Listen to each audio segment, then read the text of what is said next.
This is Bob Barr, and today we're going to be talking about laws of the universe.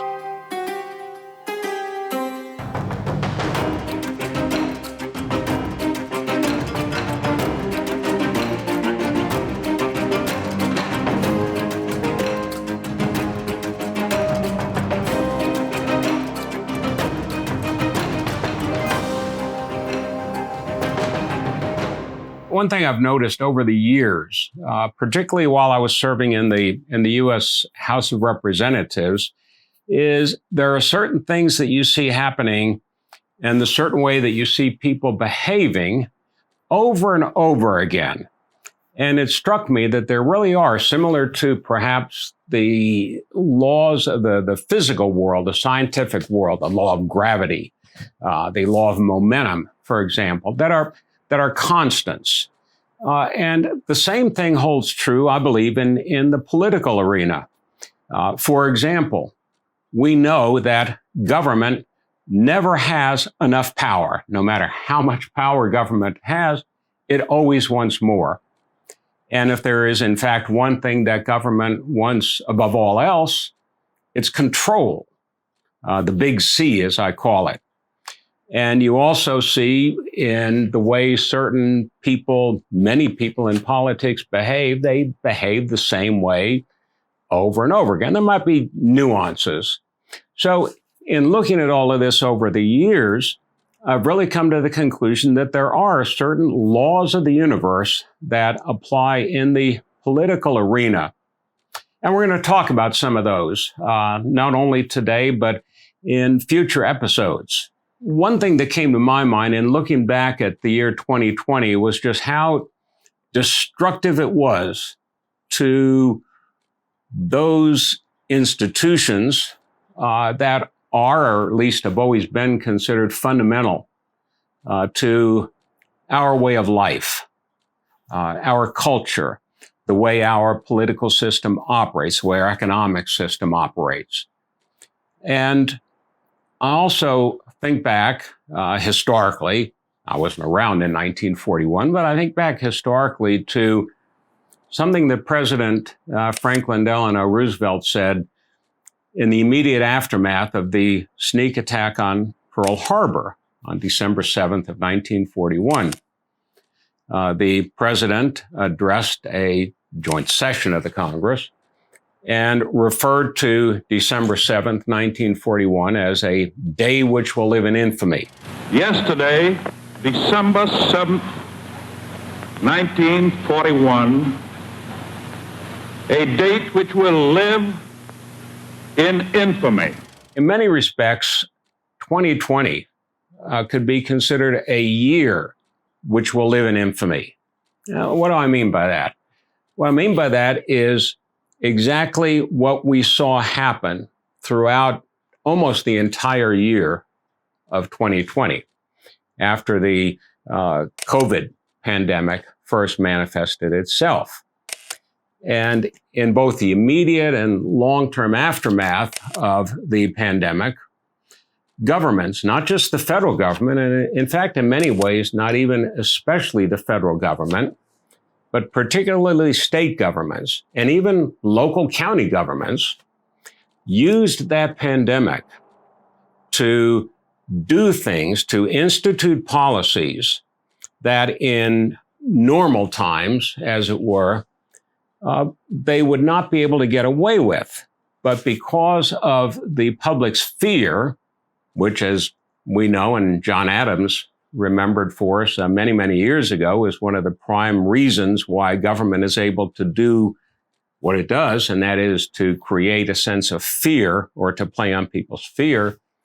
Because of the fear that was engendered by the pandemic and constantly exacerbated by governments at all levels, from the federal to the state to the local, even to the city, to the municipalities across the country to varying degrees, were able to exert control and issue mandates, legal mandates with the force of law that truly destroyed many of the institutions and principles on which our way of life, the American way of life, the entrepreneurial way of life, was based, and which really has been at the core of America's development and success and growth and progress over the centuries. And you see it everywhere, perhaps most notably in businesses. Hundreds of thousands of businesses and individuals have been forced either out of business or have been forced to close businesses, perhaps permanently, indefinitely, not because of the pandemic, but because of the government's responses to the pandemic. That is, as a result of the mandates that governments put in place under so-called emergency powers. Because of the so-called emergency, which is a very vague term under various laws and legislative edicts, governments were able to order businesses to close, period, close down, in complete contravention of principles that over the decades have been held to reflect constitutionally guaranteed rights. The right to own a business, to open a business, to run a business, to make a living, to seek and have employment. Like that, government decided you can't do that. Why? Well, because it endangers the public. I mean, nonsense, but because governments over the years have accumulated these powers, and because citizens over the years have allowed governments to acquire these powers and to use these powers, these mandates, as intemperate and as, in many respects, ridiculous as they were, they took hold and businesses shut down. Now, it varied a great deal, as we know, from state to state, but it affected citizens of this country, particularly businesses, particularly small businesses, dramatically. A year that will live in infamy in terms of what the government, and when I say government, I mean not just the federal, but the state, local government, did to businesses and individuals in the year 2020. And of course, it continued after that, but 2020 was the real watershed. You might think back also to what happened in our nation's capital early in January of 2021. And what happened in the wake of the violent demonstration was really a demonstration that became violent in certain aspects, certainly.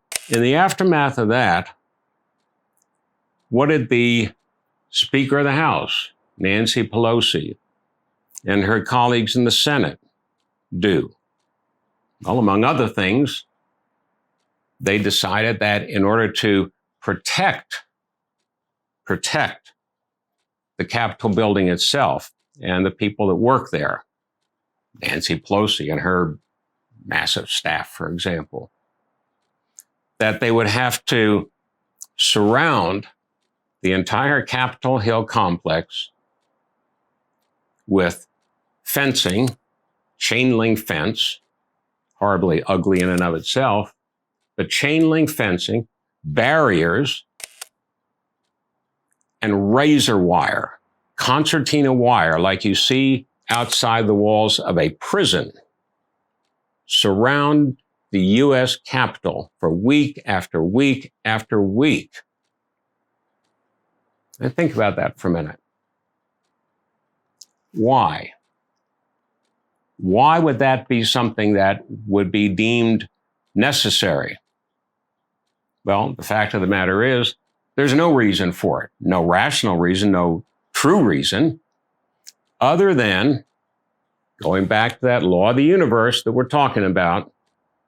That is, the government will always, as its default position, seek control and power. One way that the government can do that is by engendering fear, and there is probably no better way to engender fear and to convey a sense of fear that will justify government coming in and controlling than to have troops and barriers. When you think about it, there's no reason, there's no evidence that would justify objectively stationing troops, armed troops, with barriers, chain link fencing, and razor wire around the U.S. Capitol.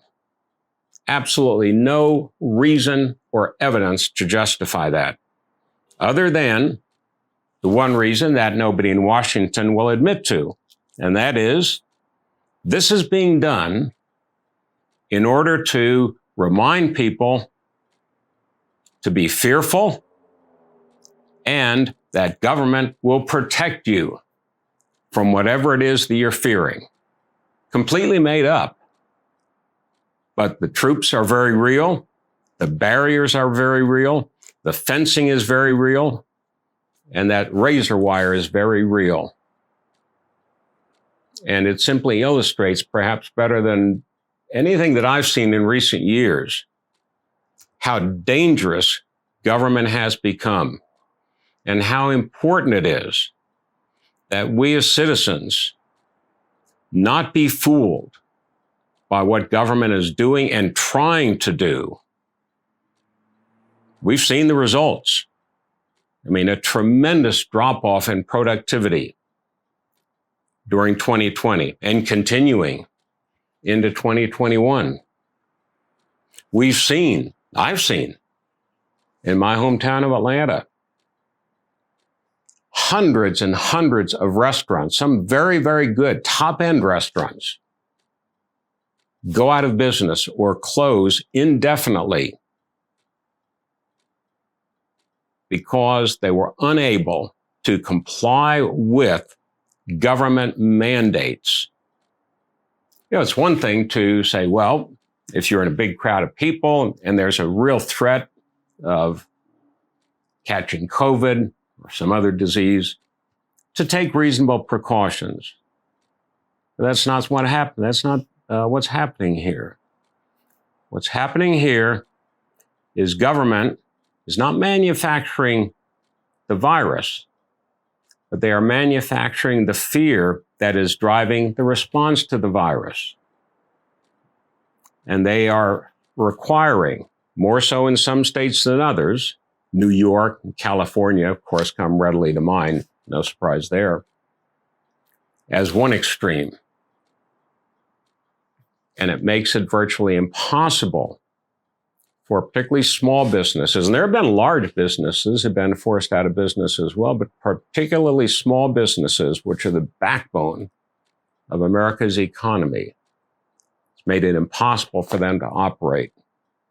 And this doesn't even touch on all of the other aspects and manifestations of these outrageous, unconstitutional mandates that governments have put in place. Its effect on the political arena, its effect on the exercise of religion, the freedom to assemble, the freedom to petition government, the exercise of one's Second Amendment rights.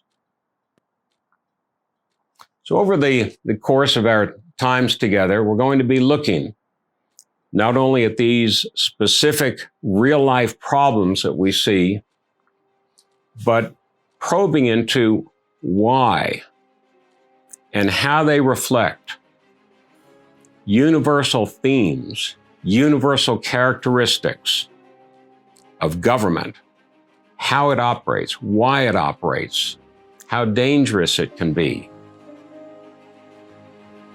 and why there are indeed so many Bob Barr's Laws of the Universe. Thank you for being with us today.